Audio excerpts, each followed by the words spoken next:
Assalamualaikum Ustaz. Waalaikumsalam warahmatullahi wabarakatuh. Ustaz, ada orang berkata tauhid sifat 20 itu tidak benar. Yang sebenarnya adalah tauhid rububiyah dan uluhiyah. Bagaimana tanggapan Ustaz?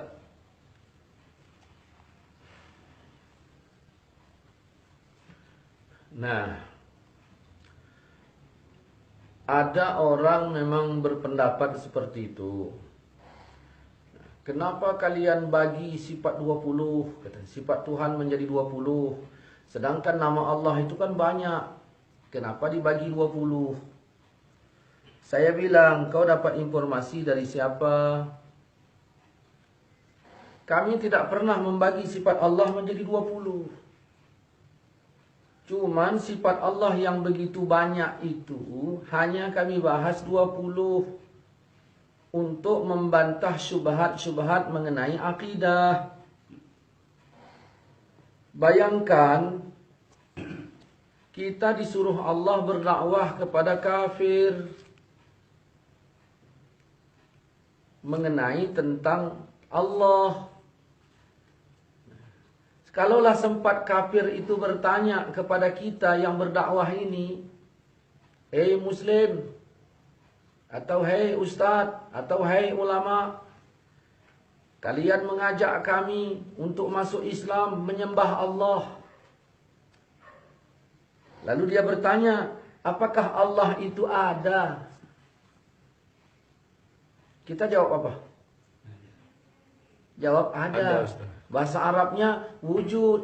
Itulah sifat yang pertama dari sifat 20.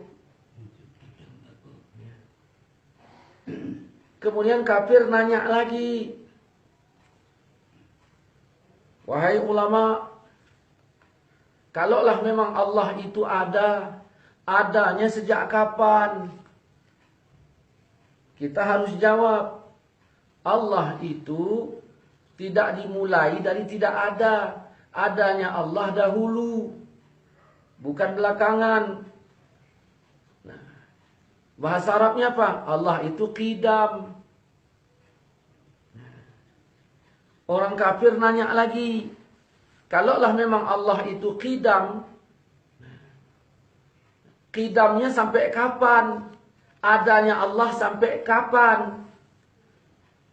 Maka dijawab lewat tauhid sifat 20, sifat yang ketiga, Allah itu kekal. Bahasa Arabnya baqa. 3.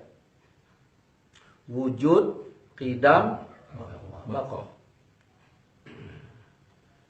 Kemudian orang kafir nanya lagi, kalaulah Allah itu ada, sedia dan baqa, bentuknya seperti apa? Maka majulah sifat yang keempat, Allah mukhalafatuhu lil hawadis. Allah tidak serupa dengan bentuk apapun.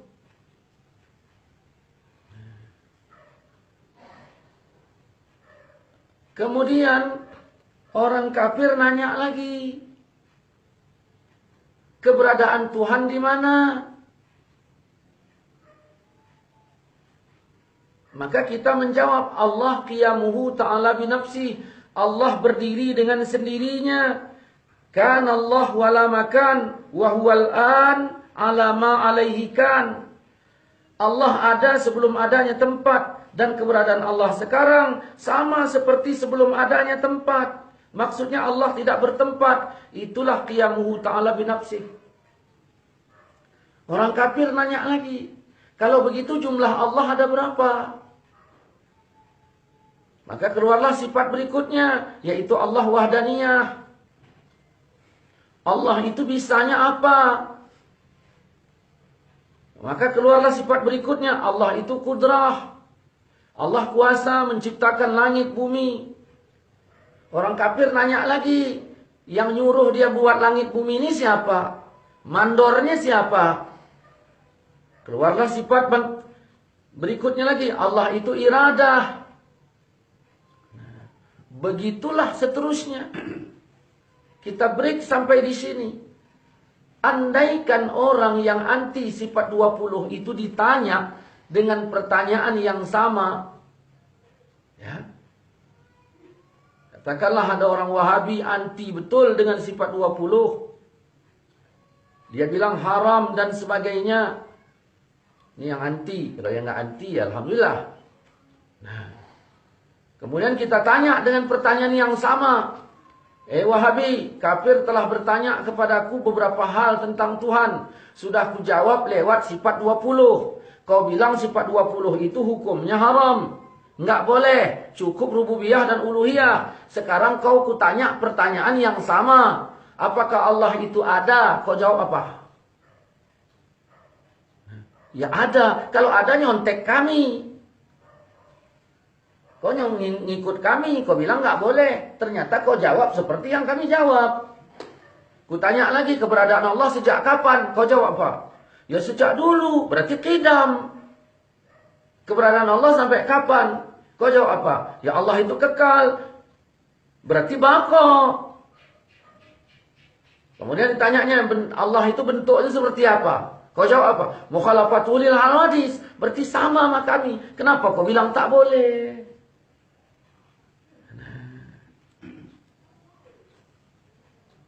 Jadi inilah ini bedanya. Sedangkan tauhid menurut mereka tauhid rububiyah dan uluhiyah. Apa itu rububiyah? Rububiyah itu meyakini yang menjadikan alam ini adalah Allah. Itu disebut rububiyah. Asal yakin yang menjadikan alam ini Allah disebut tauhid rububiyah. Nah, yang kedua uluhiyah. Uluhiyah ini menunggalkan Allah dalam ibadah. Disebut tauhid uluhiyah. Jadi belajar tauhid versi Wahabi 5 menit tamat. Karena keyakinan cuma itu saja.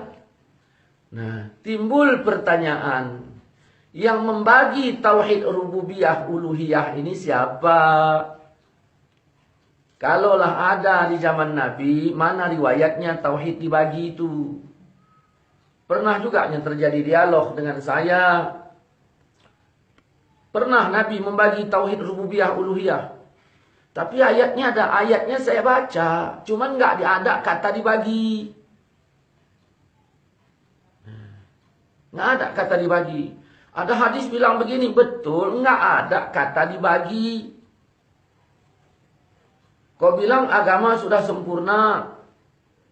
Apa adanya. Sekarang saya tanya, bagi-baginya itu di mana dapatnya? Yang pertama rububiyah. Maka rububiyah ini meyakini yang menjadikan alam ini adalah Allah. Dia bilang, salahnya di mana? Ya memang nggak salah. Cuman yang menjadi masalah, lewat tauhid rububiyah ini, mereka mentauhidkan Abu Jahal. Makanya jangan heran di dalam kitab mereka, Kaifa Nafhamut Tauhid, pada halaman 16, ulama mereka mengatakan, iman Abu Jahal dan Abu Lahab jauh lebih hebat pada rububiyah. Dibandingkan imam kebanyakan kaum muslimin yang mewiridkan zikir la ilaha illallah, la ilaha illallah, la ilaha illallah. Berarti lewat tauhid rububiyah dia mentauhidkan Abu Jahal. Lewat tauhid rububiyah, lewat tauhid rububiyah dia mentauhidkan Abu Jahal. Lewat tauhid uluhiyah mereka mengkafirkan umat Islam yang bertawasul dan sebagainya. Dia mengkafirkan bukan berdasarkan Quran dan hadis. Berdasarkan tauhid yang nggak pernah dibagi sama sekali di zaman dulu. Kemudian melarang pula sifat 20. Yang mau tidak mau kalau dibuat pertanyaan yang seperti itu, dia harus mencontek sifat 20 tersebut. Nah, ini. Kalaulah tauhid, mereka mengatakan, belajar tauhid rububiyah itu belum cukup. Belum cukup. Tidak sah dikatakan sebagai tauhid kalau hanya rububiyah. Kalaulah betul pernyataan yang seperti itu, kita baca riwayat tentang pertanyaan malaikat di dalam kubur, Mar Rabbuka, Rabbu, rububiyah.